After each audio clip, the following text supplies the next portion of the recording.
When parts of the human body break down or are damaged, options are limited. Scientists are working on providing replacement parts on demand, like fingers, ears, and bladders.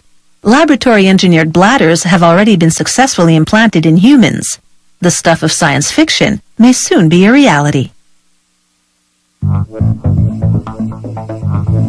They begin with a mold, a finger mold on the right and an ear on the left. These molds can be made of synthetic polymers or natural materials such as collagen. Scientists will grow real cells on the molds. To obtain those cells, a scientist first extracts a small piece of cartilage, which is a type of connective tissue in the body. She chops it into little bits. She transfers the minced cartilage to a test tube, partially filled with a special enzyme.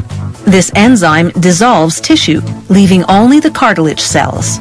She then places the test tube in a centrifuge for a high-speed spin. This causes the cartilage cells to separate from the enzyme solution and settle on the bottom. She siphons off the liquid and the tiny cells remain in the test tube. Next, she adds a red liquid. It's a culture medium. It will act as a fertilizer to stimulate cell growth. Transferred to a Petri dish, she swishes the mix to disperse the cells. Then it's into an incubator warmed to 37 degrees Celsius, body temperature. It's the perfect environment to spur more cell growth.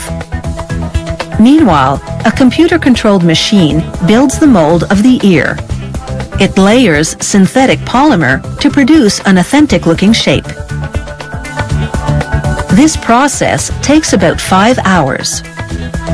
In the meantime, the microscopic cells have multiplied 20 times. The scientist drips them onto the completed mold, where they continue to grow. In the future, cell-covered ear molds could be implanted under a patient's skin. Cartilage would form, and the body would accept the part as its own. Other scientists are working on growing blood vessels and heart valves. They start by extracting a type of stem cell from human blood. The researcher first fills a test tube with a clear, high-density solution. He adds diluted blood to the clear solution. Almost instantly, the different components of the blood begin to separate. The heavier red blood cells plummet, and the lighter stem cells rise to the top of the test tube.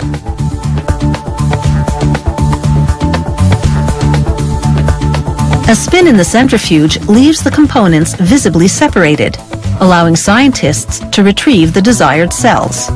They'll convert them to endothelial cells, which line the inside of blood vessels and heart valves. In the meantime, they construct the blood vessel mold. The scientist adds solvent to liquid collagen, causing it to instantly dissolve. He adds little white beads. They're synthetic polymers. And they liquefy over a period of about an hour. They spray the collagen concoction onto a rod that spins as a carriage moves it to and fro for even coverage. The collagen and polymer mixture quickly solidifies around the rod. The scientist slides off the now hardened biomaterial. He has a mold for shaping a human blood vessel. He coats the mold with the microscopic endothelial cells, which by now have grown and multiplied. He then pumps fluid through it to simulate blood flow. This conditions the cells to go with the flow and collectively operate as a real blood vessel. To grow a heart valve, they don't actually build a mold. They use a real valve from a pig. The scientist plunges the pig valve into a container filled with a mild detergent. It goes into a machine that shakes it up. The agitation helps scrub off all the cells, leaving only the valve skeleton. He saturates the valve skeleton with human cells, where they grow and thrive. The research team then pumps fluid through the valve, just like they did with the blood vessel.